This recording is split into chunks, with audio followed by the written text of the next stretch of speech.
Moving on from the conversation we had about the skull itself in relation to the teeth, let's talk about how the muscles interact. So if we look at this model, we can see the muscles on the outside of the face, which are the cheek muscles, the lip muscles, and the temporal muscles that go up to the temporal joint, where you get temporal headaches from, these areas.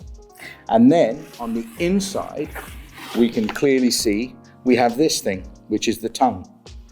Now the areas we work in, this is the upper jaw in cross section, and that is the lower jaw. And you can see that the position is tightly controlled by the lip on the inside and the tongue on the outside.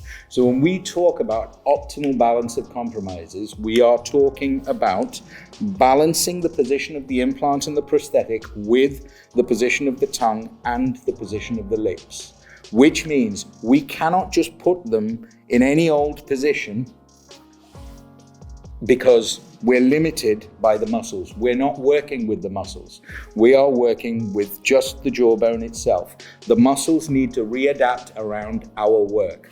So please understand, look at the size of the tongue. It's very large. So if you've had back teeth missing, the tongue will just grow into the space. And when we put the back teeth back, it is not uncommon for patients to say to us they bite their tongue from time to time. It's only because the tongue is not moving at the speed that we are moving at. It's the same with the lips. The lips may begin to feel tight. If you've had missing teeth for a long time, it'll suddenly feel like you've just got a lot more, and it will feel like it's restricting movement. It's only because the muscles have lost support previously. We've just almost instantly put the support back, because remember, you get fixed teeth immediately after you have the surgery, and your brain isn't moving as quick as we are, and the adaptation process is going to feel harder.